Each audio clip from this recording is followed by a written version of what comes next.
Coming up on International Trade Focus, we shall take a look at the cocoa swollen shoot virus disease and its impact on Ghana's cocoa production and the livelihoods of cocoa farmers. Today, we are taking a closer look at a critical issue that is hitting Ghana hard, the swollen shoot virus and its devastating impact on cocoa production. Now, cocoa is the lifeblood of Ghana's economy, contributing around $2 billion annually and supporting over 800,000 households. But this swollen shoot virus is threatening the very foundation of this vital industry. The swollen shoot virus is endangering farmers' livelihoods and disrupting the global supply chain, affecting international trade and the chocolate industry worldwide. Join us as we dive into this crisis, explore its broader implications, and look for solutions. My name is Anna Spio, and this is International Trade Focus. International Trade Focus is brought to you by Gol, Good Energy, ADB, Truly Agric and More, Public Elegance, and Pedrasi Valley Resort. On our focal point segment this week, we shall dive deeper into the swollen shoot virus and its impact on the livelihoods of cocoa farmers, as well as its impact on Ghana's cocoa production. We spoke to some farmers at Isikasu in the eastern region who have had their farms affected by the swollen shoot virus. Our focal point segment comes up next.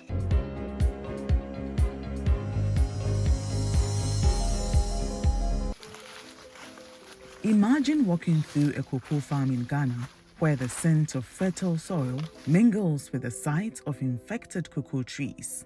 The cocoa swollen shoot virus disease, transmitted by mealybugs, has plagued this land since its identification in the 1930s. This insidious virus causes cocoa shoots to swell, leaves to yellow, and trees to wither, devastating livelihoods and disrupting Ghana's cocoa-driven economy. Ghana, the world's second largest cocoa producer, supplies about 20% of global cocoa. However, the swollen shoot virus has led to a significant decrease in cocoa yields, affecting approximately 315,000 hectares of cocoa farms by 2019. Exports contribute approximately $2 billion annually to Ghana's economy. The repercussions of reduced cocoa production in Ghana ripple through global chocolate markets. Higher cocoa prices stemming from supply shortages in major producing countries like Ghana and Côte d'Ivoire affect global chocolate manufacturers and consumers alike. Ghana's cocoa exports are a critical component of its foreign exchange earnings, underpinning economic stability and development efforts. According to a Reuters report, Ghana, the world's second largest cocoa producer, is looking to delay the delivery of up to 350,000 tons of cocoa beans to the next season due to poor crops, exacerbating the challenges faced by the global chocolate industry. The swollen shoot virus, along with adverse weather, bean disease, and illegal gold mining, has severely impacted Ghana's cocoa production. The virus is spread across West African cocoa-producing nations, including Côte d'Ivoire, Nigeria, Togo, and Sierra Leone, exacerbates economic challenges regionally. These countries, similarly reliant on cocoa as a key economic driver, face income reductions, export revenue losses due to diminished cocoa yields. The economic strain underscores the need for coordinated regional responses and international support to mitigate losses and ensure sustainable cocoa production. Welcome to Isikasu Odumase, a village in Ghana's eastern region known for cocoa farming, a tradition passed down through generations. But here, farmers face a serious threat: the cocoa swollen shoot virus disease, which is causing challenges for their crops and livelihoods.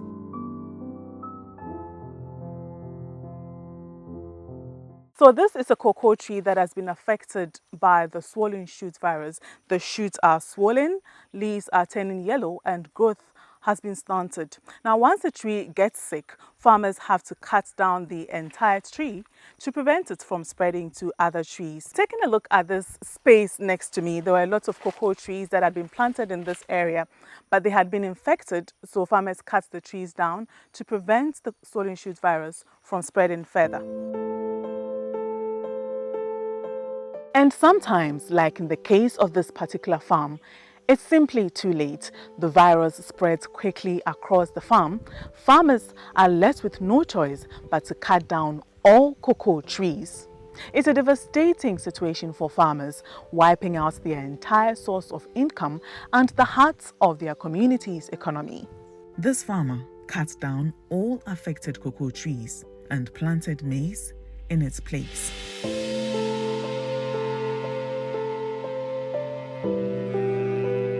Solomon Kofi Tano is a young cocoa farmer with 7 years of experience. Cocoa farming has been crucial for Solomon, helping him support his siblings' education and vocational training. However, his farm has been hit hard by the swollen shoot virus outbreak. Previously, Solomon could harvest good yields, but now his output has drastically decreased. Despite Cocoa Board officials inspecting his farm and acknowledging the virus threat to neighboring farms, their promised intervention hasn't happened. It's been almost 2 years and the virus keeps spreading, making it hard for Solomon to manage his farm. He's feeling desperate and disheartened.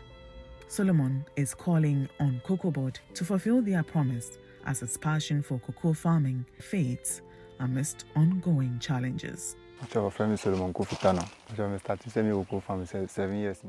have been doing cocoa farming for 7 years. Cocoa farming has helped me in many ways. Some of my siblings are in school and others are learning a trade. I use the proceeds from my farm to support them. However, after my farm got infected with the swollen shoot virus, things have become challenging. In the past, I was able to harvest a lot of cocoa and use the proceeds to support my siblings. But now the yields have drastically reduced.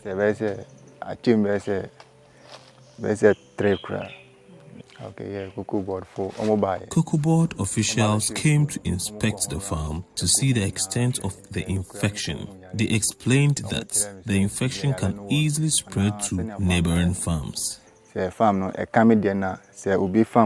promised to come back and cut down the trees, treat the land, and replant. But it's been almost 2 years and they haven't returned. The swollen shoot virus keeps spreading and I'm no longer able to prune and maintain the farm.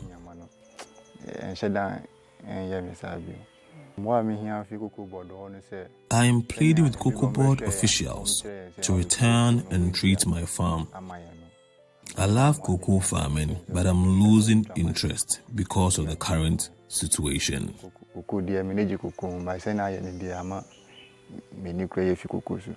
Emmanuel Nojo, a seasoned cocoa farmer with 2 decades of experience, has weathered many challenges at Isikasu Odumase. The swollen shoot virus, an enduring issue in the region, has posed unprecedented threats to his livelihood in recent years. The virus has significantly impacted his cocoa farm, causing visible signs of decay and reducing his once thriving yields. Emmanuel continues to face uncertain prospects for his farm's future amidst ongoing challenges. How has the swollen shoot virus affected your cocoa farm? The cocoa farm is large. If the swollen shoot virus affects one area and you don't cut it off, it will spread to the entire farm. I had to cut about 2 acres of the infected section. I wanted to replant cocoa, but due to the high infection rate, I couldn't. Because of this virus, I am no longer interested in planting cocoa. If they say a cocoa tree has been infected by the swollen shoot virus, what are some of the signs that you see on the tree? First sign back one of the first signs that help us detect the virus early is when the middle part of the shoot gets swollen while the top and bottom parts remain thin. It becomes tricky when it affects the leaves. Without much knowledge, it's difficult to detect it early. The leaves start to yellow or whiten. The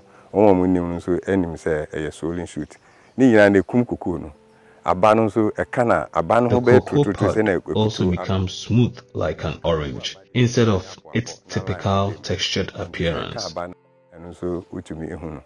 It's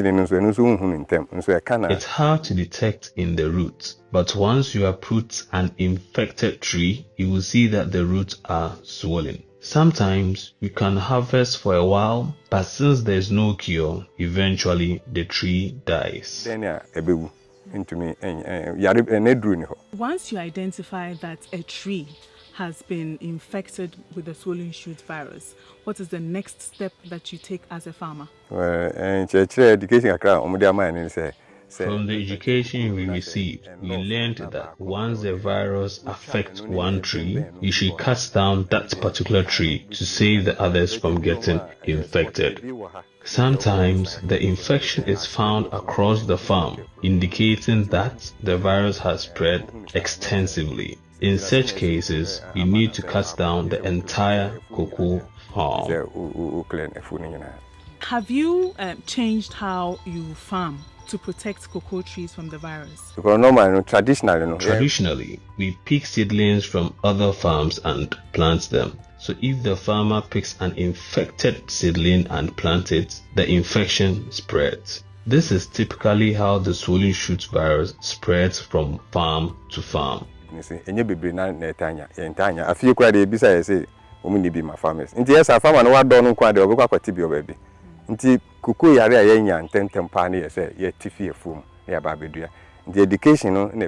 to cocoa pod seedlings has also become an issue. Education will help a lot. It would be advisable to have seedlings easily accessible.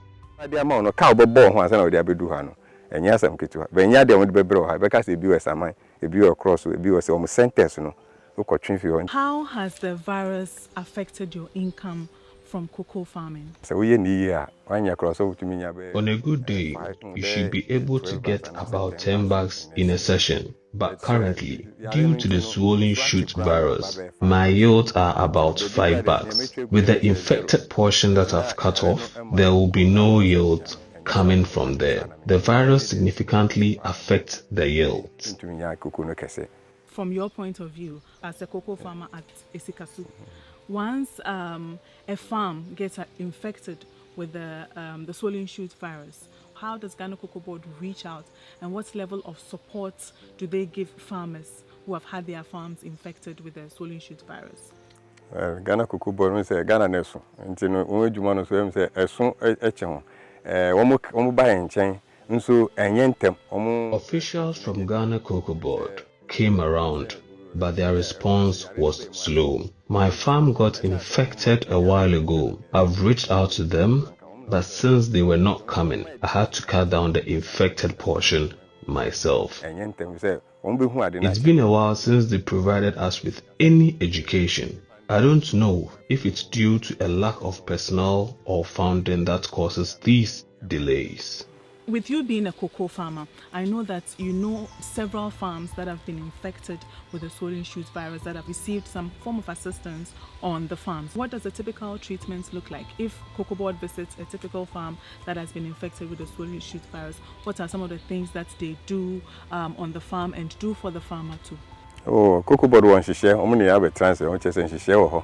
Cocoa Board has programs in place to help us. They've sat down with us to explain these programs. They visit infected farms, cut down the infected trees, and provide some financial support to sustain us while our farms are being treated. They also plant plantains on the land after treatment, which really helps.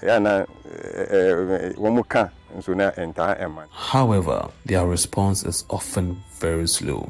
It is difficult for farmers to treat their farms on their own because Cocoa Board has a special solution they use for treatment. If the farms are not treated properly, you can't replant because the soil will remain infected. Next step is to try to Looking at cocoa farming at Isikasu and some of the challenges that you're facing, that includes the swollen shoot virus, how would you say that cocoa farming looks in the next 5 years? Idea na edin ma akuafo say omu enya obuafo say baby abaya na say iskafo invest omu niema. It is difficult for farmers as we get little help from the authorities. The cocoa sector has been neglected, yet we say cocoa is the backbone of the economy. We need a lot of support from the authorities. To say if the youth see how little support cocoa farmers receive, they won't find cocoa farming attractive. The money in it is also not lucrative. Nso no dachi no cocoa ejuma no bebre na rinje ho say sika nso ewo mu no nso ani wo so ma cocoa sika cocoa kwafo nya sika ebeso ma se na be a wa wenyi kura utumi de usika etumi hye afuo mu. Cocoa farmers need to earn enough to invest more in their farms. Every aspect of cocoa farm requires money. The scanner We plead that revenue from cocoa be increased. In response to this crisis, the Ghana Cocoa Board has launched the National Cocoa Rehabilitation Program. This program's strategies include the cutting out and replanting of infected cocoa trees, with over 500,000 hectares targeted for replanting. The initiative aims not only to restore cocoa production, but also ensure economic stability for affected farmers. To further support farmers, Cocoa Board increased its initial treatment grant from 552.96 cedis per hectare to 1,000 cedis per hectare. This increase is intended to help farmers manage the disease and maintain their livelihoods. However, despite these efforts, not all farmers or farms are receiving prompt responses due to the rapid spread of the virus and the vast areas affected. Limited resources and logistical challenges also hinder Cocoa Board's ability to cover all regions effectively. Scientific research into disease-resistant cocoa varieties and pest management strategies is pivotal in mitigating the virus's economic impact. Institutions like the Cocoa Research Institute have been at the forefront of this research, developing hybrid cocoa plants that show resistance to the cocoa swollen shoot virus disease. These efforts are critical for sustainable cocoa production and economic resilience in Ghana and other affected regions. The plight of cocoa farmers in Isikasu Odumase serves as a poignant case study reflecting broader challenges facing Ghana's cocoa industry. The cocoa swollen shoot virus disease has not only ravaged local farms but also cast a shadow over the nation's status as the world's second largest cocoa producer. With approximately 20% of global cocoa supplied by Ghana, the impact of reduced yields due to the cocoa swollen shoot virus extends far beyond local communities, resonating in global chocolate markets. Efforts by the Ghana Cocoa Board to mitigate these challenges through the National Cocoa Rehabilitation Program illustrate a proactive approach. Despite these initiatives, logistical constraints and the relentless spread of the virus continue to hinder progress, leaving farmers like Solomon Kofi Tano and Emmanuel Nojo in precarious positions. To address these systematic issues, sustained investment in research for disease-resistant cocoa varieties and enhanced agricultural practices is imperative. Additionally, strengthening support systems for affected farmers and ensuring equitable access to resources are crucial steps towards safeguarding Ghana's cocoa industry's future. By confronting these challenges head-on and fostering collaborative efforts across sectors, Ghana can fortify its position as a global cocoa leader while ensuring the resilience and prosperity of its cocoa farming communities.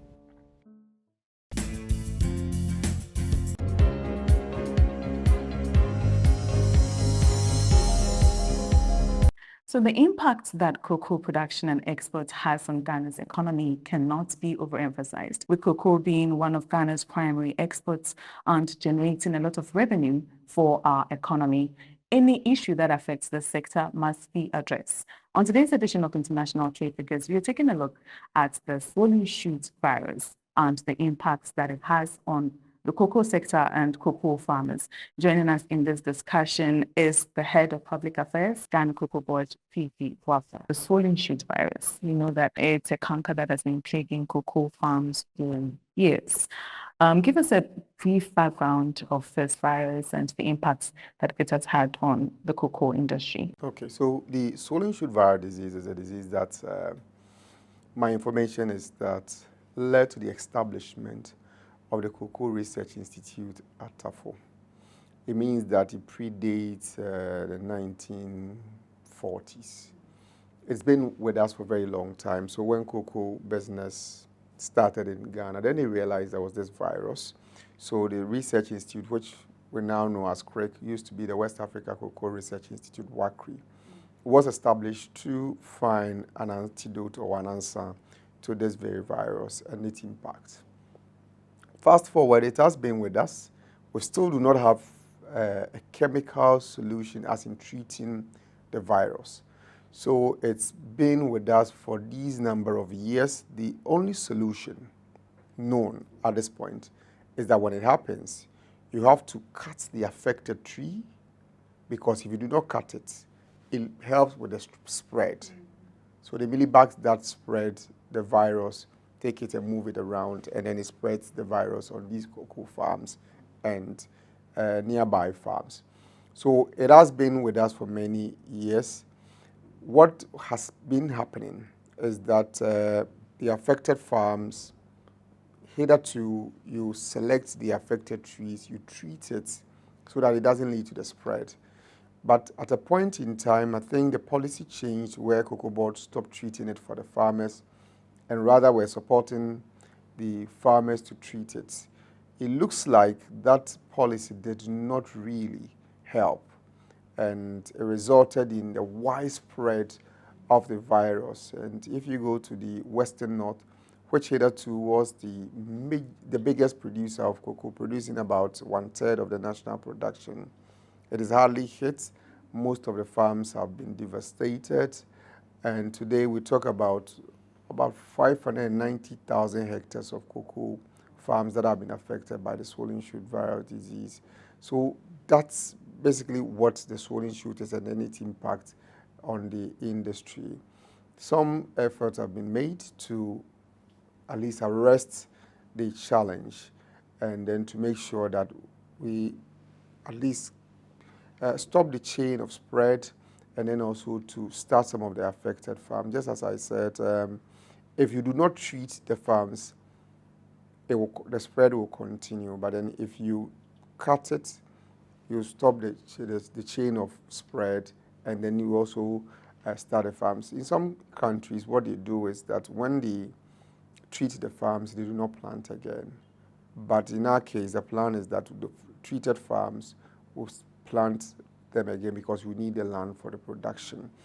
In some cases, the farmers were actually planting new seedlings in the affected farms. The unfortunate thing is that when that happens, it leads to the transfer of the disease to the newly cultivated cocoa. So yes, now going forward, the plan is that we'll treat the farms and then we'll cultivate new cocoa. But is it seasonal? Or it's just... It continues. Wow. It's like the viruses we know. Yeah, it's like, I think the most common one we can cite an example is coronavirus. Yeah. It's on daily basis spreading. But if we're able to break the chain of spread, that is when you at least isolate the farms that have not been affected from getting affected. But if there's no treatment, what happens is that on daily basis, farms that have not been treated get affected, and that's really the challenge. So let's take a look at the measures that Cocoa Board has put in place and the effectiveness that it's been, because as you're talking about, it's something that once it hits, you need to cut off the entire tree. and the cocoa tree takes a number of years to grow. So, yeah, let's discuss the measures that Cocoa Board has put in place over the years. Okay, so over the years, Cocoa Board was isolating the affected trees because at the time the spread was not that widespread as we see today. So if the officers go to the farm and they identify that within the farm there's a particular area that the trees have been affected by the swollen shoot.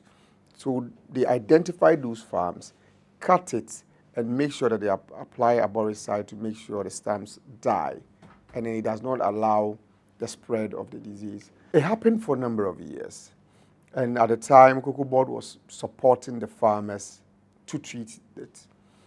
Around 2014, the policy changed, and the change in policy was that Cocoa Board was going to provide seedlings to the farmers. So it was the responsibility of the farmers to treat the affected cocoa trees or the affected farms, and then the seedlings are given to them.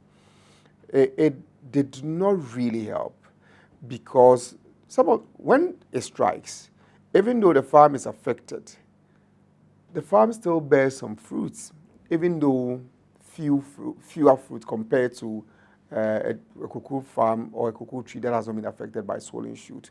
So the farmers were reluctant in cutting, and then they kept it, and then it led to the continuous spread.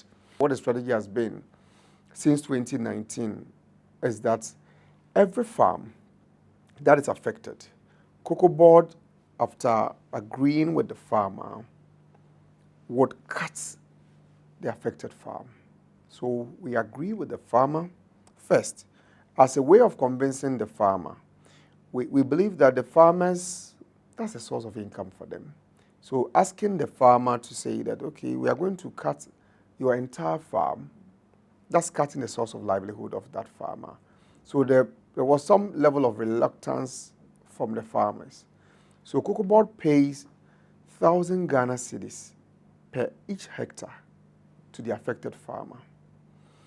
Another thing we realized was that there were farmers who were not the landowners.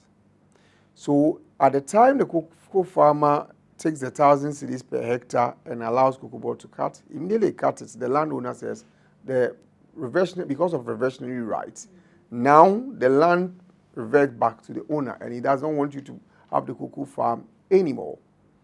So we have to compensate the landowner in order to allow the farmer to start the farm again. So as we pay the farmer 1,000 cedis, we also pay the landowner 1,000 cedis. So depending on the size of the farm, in one instance, I remember the farmer had about 100 acres, so we paid the farmer 100,000. After paying the compensation, Cocoa Board will cut the trees. When we cut these trees, because you need the stumps to die, because even the tree that you've cut, the virus will still live in the stumps. So we apply arboricide, and the arboricide is to ensure that the stumps also die. After applying the arboricides, we plant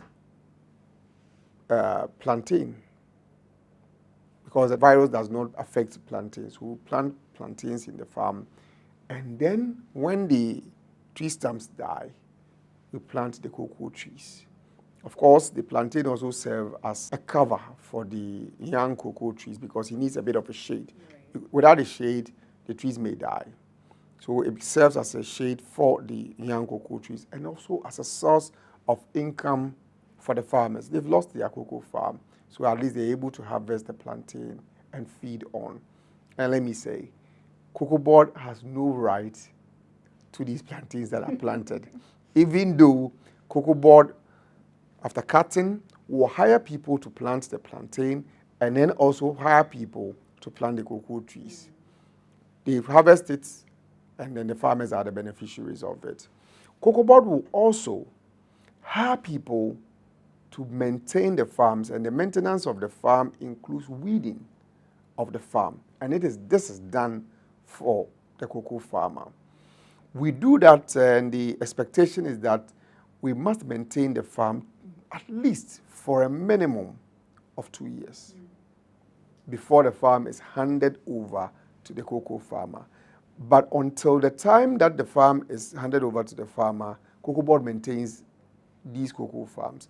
Apart from maintaining the farms, any fruit or anything that grows in the farm is something the farmer is the one who has exclusive enjoyment over them. Right. So be it cocoyam, be it plantain, or you have snails or anything. The farmers are the people who are supposed to benefit from it.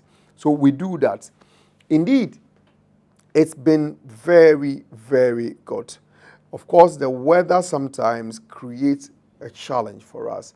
And the challenge here has to do with the fact that if it is very strong, some of the cocoa seedlings do not turn out well. So we have to go back and replant them, among other things. But then, as I speak, over 40,000 of them are ready to be handed over to the farmers. What this means is that apart from curtailing the spread, you also have a young cocoa farms that are ready to add to the cocoa stock we have. These young cocoa farms are also ones that are able to stand the diseases that affect cocoa. A lot more research have gone into the seedlings we produce these days. So they are better able to stand the diseases compared to what was planted 20, 30, 40 years ago. So these are the cocoa seedlings we are also planting. So this has been the strategy. Indeed, there were a number of farmers for Western North where we started this project from, who had migrated from different parts of the country, some from BA, some from Ashanti, some from the Krobo land and other places, who have moved to Western North. Because of the disease, they were no more having any cocoa coming in. So had to relocate back to their villages. Today, if you go, a number of these farmers have returned back and they have their livelihood restored as a result of this initiative that was introduced. And they have their cocoa farms. So yes, this is the policy that is being run at the moment, and it has been very, very useful in helping to restore cocoa farms that were lost as a result of the swollen shoot. There are still farms that have been affected that have not been treated, and the process is ongoing. But what we do is that with the cutting, we cut blocks. When I say blocks, I refer to a particular enclave. So when you cut that enclave, the entire farms that have been affected, at least you are assured that farms beyond that side that have not been affected, there will not be the transfer of the virus to those farms, because that entire block that has the virus has been treated and they do not transfer. And that's what is happening at the moment. Mm-hmm. Now, you mentioned something that caught my interest, taking a look at how this has been like an ongoing plague or canker or whatever. You talked about how the recent seedlings or seedlings that you have now are in a better condition to withstand some of these viruses. My question is that Cocoa Research Institute was established mainly to take a look at this swollen shoot virus and find the way forward. Over the years, has there been any research advancement? Yes, so one side is that from 1937 to today, there's no chemical that treats it, despite all the research that has gone into it. But what has happened is that at least they've been able to develop seedlings that can better stand the virus and other diseases. So yes, there have been some benefits that have been realized as a result of research by the Cocoa Research Institute. But unfortunately, we still do not have a chemical application that is able to treat cocoa swollen shoot virus disease. Globally? No, it doesn't have. In fact, I was part of a team that visited a research institute in Israel. And they were also looking into having a solution. As we speak, no such solution has been found. The impact on yields. You mentioned how over 500,000 acres of cocoa farms are affected by the swollen shoot virus. So definitely it's going to trickle down to the yield, right? So can you give us some figures? It is significant because if you look at about 590,000 hectares Hectares. of farms that have been affected, that is significant. I do not want to put specific figures to say that this is the result, but if you look at, for example, say each hectare producing about 10 bags, and you multiply it by the number of hectares that have been affected, your guess is as good as mine. On today's edition of International Trade Figures, we are taking a look at the swollen shoot virus and the impacts that it has on the cocoa sector and cocoa farmers. We'll be back shortly. On today's edition of International Trade Figures, we are taking a look at the swollen shoot virus and the impacts that it has on the cocoa sector and cocoa farmers. Joining us in this discussion is the head of public affairs, Ghana Cocoa Board, Fifi Wafa. Let's take a look at promoting sustainable cocoa. It's become topical in the sector, and I believe that this swollen shoot and all of that also falls under it, because once there's widespread, obviously the beans are not going to be of good quality and all of that. So when it comes to addressing that too, what are some of the measures, I must say, that have been put into that side to make sure that, you know, we observe best practices as far as cocoa? So the swollen shoot virus disease itself does not affect the quality of the beans. What rather happens is that the bean, you are unable to produce more. A sick, if I'm permitted to use that, a sick cocoa tree cannot bear as many fruits as you would expect from a normal cocoa tree. So in terms of the produce out of these farms or out of these trees is way limited. So it does not help. However, the actual beans produced, its quality is one we cannot in any way say that it is affected. Okay. But in terms of sustainability, you realize that sustainability have three cardinal legs to stand on: the social, the environmental, and the economic. And for me, I'll start with the economic bit. The economic bit is that the income of the cocoa farmer gets affected. Imagine a cocoa farmer who had about 30 hectares of a cocoa farm, and today that farm is no more as a result of swollen shoot. The income of that farmer is gone. So, for example, a farmer had, say, 20, and then 18 or 15 of hectares of that farm has been affected by swollen shoot. The income from the remaining 5 hectares would not be sufficient to sustain the farmer. Farmers are reasonable human beings. The money you make from your farm, that is what you use to feed your family. That's what you use to take care of everyone within the family. And part of it is invested in the farm. So in a situation whereby the farmer income has reduced, it becomes difficult for the farmer to have beyond feeding the family and then also spending part of the resources on the farm. It is human and it is reasonable to assume that if a farmer has limited income or resources, he will take care of the family first before, for example, you buy fertilizer or you buy chemicals to spray the farm. So when the income of the farmer is affected, definitely it also affects the farmer's ability to produce.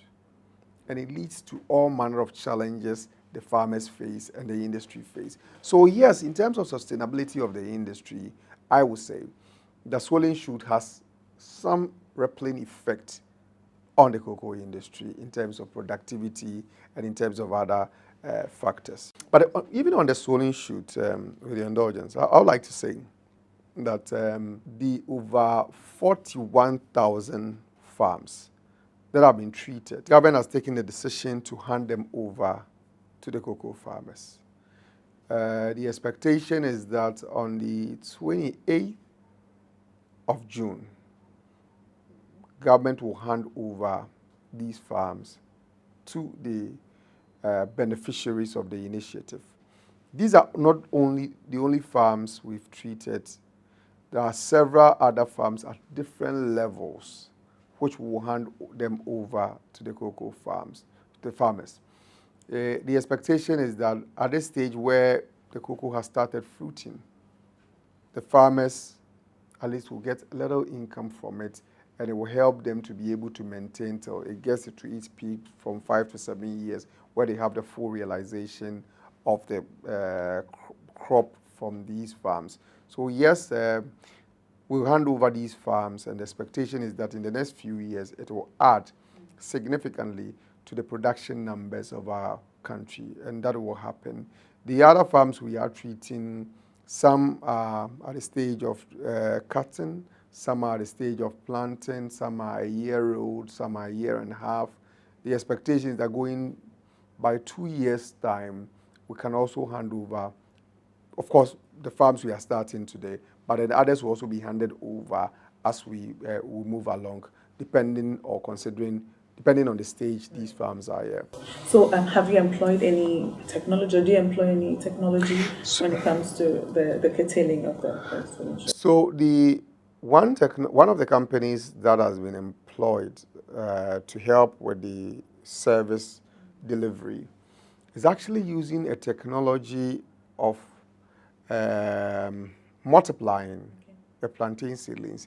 Because when we started, we had to carry plantain seedlings across the country.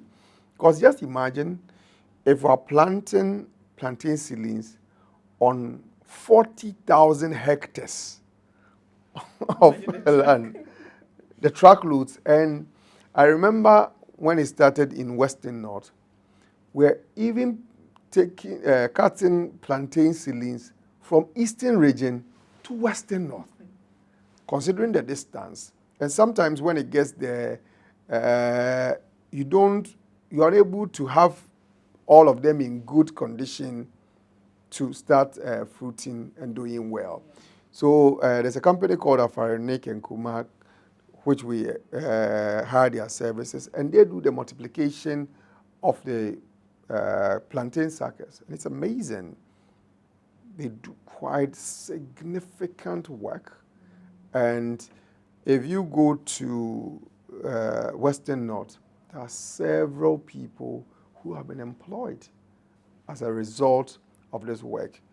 If you go there, in fact, the first site of it, you might think that it's a major processing factory that is sited at Boaku. And there are several persons who are beneficiaries of this program.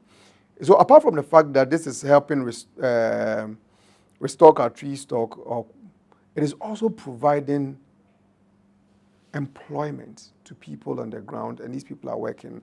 Now you have people who are doing the cutting, you have people who are maintaining the farms, those who are treating, there are those even who are doing the hoeing for the planting, and several jobs have been created as a result of this initiative. I must add that initially Cocoa Board used funds from the cocoa proceeds for the operations of Cocoa Board, but going forward, a facility was procured from the African Development Bank, and that is what is being used for the exercise. Indeed, there's some ongoing conversation between the World Bank to also support the initiative in terms of advancing the facility to us. Because if you look at the number of farms that have been affected, you need a reasonable resources sizable enough to treat it. Because the thing is, if you don't treat it today, it will wipe the entire industry away. It started just in Western North, part of Western South, but now it was actually Western North and Eastern region. You find it in Western South, you find it in Ashanti, you find it in BA, and even recently, places in Central region, we've seen swollen shoot. So there's every reason to vigorously deal with it today, because it stares us in the face that if you do not take action and deal with it immediately, it will wipe the entire industry away. So how is it spreading? Is it cross-contamination? Because I'm trying to understand how it's spreading. Well, the scientists tell us that there are some insects that carry them, the mealybugs, called the mealybugs, that carry them. So on the affected tree, it picks it, moves to the next tree, it touches it, and it infects it with it. Just like mosquitoes, a mosquito may bite me, come and bite you if I have malaria, you get it. It's the same process. So it carries it from one tree to the other, from one farm to the other. So from one region to another region? There is the belief that, so probably you carry pots, people carry pots from the farm, they carry stuff from one farm, and they take it to the another farm. One of the things we advised farmers not to do, for example, is to, on their own, go to your farm, for example, pick pots and go and plant this, the beans in a different farm or the seedlings in a different farm. You do not know the diseases in that farm we are carrying to the other farm. And you know that regions, you might say that, oh, Ashanti region and Western North. There's actually a border around Ashanti and Western North. There's a border between Western North and BA. So there are borders. So that's how it spreads, yes. And day in, day out, one person may even have a farm about 4 or 5 kilometers away. He leaves this farm and he moves to that farm. The things we carry from the farm to the other farm, it leads to the spread. Yeah. So obviously this has become an issue, it's spreading, and there are measures that are being put in place. So it has definitely affected the quantity of cocoa that we produce. So how are we going to ensure that we are still able to produce more? Because currently, as we stand as a country, cocoa is one of our primary exports. And without it, you know, I mean, so many issues are going to crop up. It's going to affect the economy and all of that. So whilst we are finding measures to the swallowing shoot, trying to curtail it, how is Cocoa Board ensuring that we are able to increase our production, swallowing shoot aside? Okay, so we must admit that the fact that the swallowing shoot would definitely have a negative impact on our production. So yes, it has affected the quantity we are able to produce, among other factors. But what is important to note is that I've shared with you the rehabilitation program that is ongoing. And the ongoing rehabilitation program would, in few years, add to the productive farms that are able to improve our production. So there's been a temporary effect, and that's what it is today. But going forward, this negative effect we see will rather turn to be a positive. Positive in the sense that, so the farm that was, say, giving us 5 bags, 3 bags, 4 bags, you cut it and you will not have those 5, 4 bags today. But in 3, 4 years' time, that farm, because you have improved seedlings and the younger farm well treated, that farm may be giving you 20 bags instead of the 3, 4 bags you were seeing prior to the treatment of it. So for today, people can talk about the fact that, well, our production numbers are dropping. Yes, it is. But why are they dropping? Is there a way forward? Yes. Those farms have been treated. Those farms are coming on board. Those farms are going to yield fruits. And that is how we solve our problem. So yes, we have a challenge today, but then we are creating opportunity out of the challenge we face. Mm. So if I'm hearing you correctly, currently production has gone low, but in the future, going forward, in a few years' time, we yield even more than we are doing now to make up for what we've lost. This sounds scary because it means that for the next 2 years, of course, it is not the only thing we are doing. In the meantime, we are also employing what we refer to as the productivity enhancement programs. The productivity enhancement programs are strategies ensuring that you do not do your normal production numbers if you are doing the already things you were doing. So this year, for example, Cocoa Board is pruning all cocoa farms for cocoa farmers, which hitherto, I think in 2020, something similar happened. The expectation was that farmers themselves were going to do it. We realized that some farmers still expect the cocoa board will come and intervene on their behalf. Yes, so we are pruning the farms for them. We've introduced hand pollination.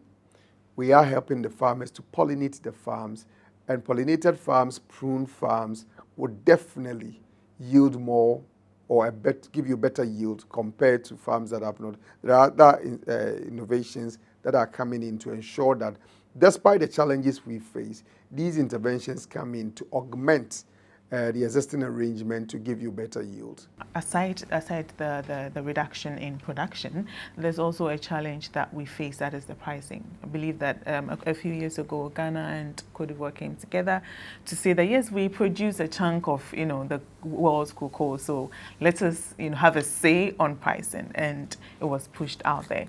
What are some of the challenges that have come up, and what is the way forward? Well, we started a living income differential as a means of improving the farmer income. This was at a time where the world market price was hovering around 1,900, 2,000, 2,001, 2,200.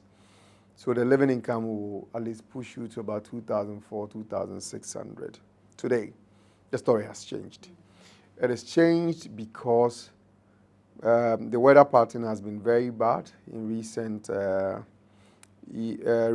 months. The El Nino effect is hardly felt in Ghana, in Cote d'Ivoire, where production numbers have fallen behind. So the world market price has seen a sharp increase. So yet it is good today, but we believe that it is just because the production numbers have not been great. Of course, Cote d'Ivoire is also dealing with swollen shoot like we are doing it. We're dealing with. So the production is now, and then price is up. The LID has served us well at a time where we're looking at $1,900, $2,000. But today the price is very good. And the expectation is that even though the market price we see today would not be the same, we will of course not deceive ourselves into thinking that seeing $7,000, $8,000, and at a point $10,000 a ton, that is going to be the price. Certainly it will fall, but it will not fall to the levels we saw. Because I remember during the conversations about the living income differential, there were industry players who felt that, well, 2,000 was a good price. Indeed, there are those who even advanced the argument to the effect that asking buyers to pay 3,000 or 4,000 for a ton of cocoa was ridiculous. It was not practical. It was not possible. Today, same persons who advanced that argument are paying $5,000, $7,000, $6,000 for a ton of cocoa. So, in the midst of our challenge of low production, I think nature has found a way of bringing us to the realization that indeed cocoa can be bought at a higher price and it will not collapse the industry. Rather, what will collapse the industry is the poor price farmers were treated to for some number of years from 2017 up to the latter part of 2023. So yes, the price now gives us some hope and better prospect going into the future. So, Fifi, thank you. We are about wrapping up, but before we go, yes, last question. Speaking to farmers, and I believe you've touched on it. So, speaking to farmers, some concerns that were raised is that yes, indeed, Cocoa Board is putting measures to curtail and all of that, but there are other farmers too that are still waiting, for Cocoa Board to visit their farms and do the needful. So, what are the timelines for these farmers that are waiting? Well, the expectation is that every farm that is affected, Cocoa Board will lend the support or will reach out. And indeed, any farmer who has a challenge should contact the district office of the Cocoa Health and Extension Division of Cocoa Board and then let us know. And then the officers will take the necessary steps in helping the farmers who find themselves in that situation. The plea, however, will be that if a farmer is still contemplating whether or not to allow the officials to treat their farms is to allow, because if you do not give them the permission to treat the farm, yes, today, tomorrow, the next year or two, or in the next few years, you may be able to get some pods out of it, but eventually you lose the entire farm. At this point in time, there is support for you to be able to rehabilitate your farm and then have your cocoa produced for you in the next few years. The good thing is that today we have seedlings that start bearing fruit just after a year. So in a few years' time, you may have your cocoa farm back producing for you. But if you do not do that and you lose it entirely, it will not be the best decision for you as a cocoa farmer. It's challenging to lose a farm which you've spent a number of years to establish. But the point is that if we do not also give room for this intervention to come in and save it from entire loss, the eventual result will be that you lose all the investment, and this is the time for you to give opportunity so that you get the necessary help you require as a farmer. Thank you. Do you have any final words aside what you just said? Cocoa swollen shoot has given us a challenge. It's human nature that challenges will come. It has affected production, it has affected farmer income. But there is an intervention that has come in to support the farmers. Evidence is there that farmers have had their farms treated. Support has been given to them in terms of the treatment grant that is given to them. Their farms have been restored. These restored farms are coming in to augment our production numbers, to improve our productivity as a country, and then also to restore the farmers who have lost their livelihood. Within this challenge, there's an opportunity, and there's every reason for us to take advantage of this opportunity. Right. Thank you very much. Fifi Boafo is the head of public affairs at the Ghana Cocoa Board. We took a look at the impacts of the swollen shoot virus and how it's affecting farms or the cocoa industry in the country. We'll be back shortly. Today, we've seen the challenges of the swollen shoot virus firsthand, heard from affected farmers, and spoken to Cocoa Board about their efforts to fight this crisis. The virus threatens Ghana's cocoa production and has major implications for the global chocolate industry. Addressing this issue requires a combined effort from local communities, government, international organizations, and all relevant stakeholders. My name is Anna Spio. Thanks so much for joining us on this week's edition of International Trade Focus. Join us same time next week for some more. International Trade Focus is brought to you by Gold, Good Energy, ADB, Truly Agric, and more. Public Elegance and Pediasi Valley Resort.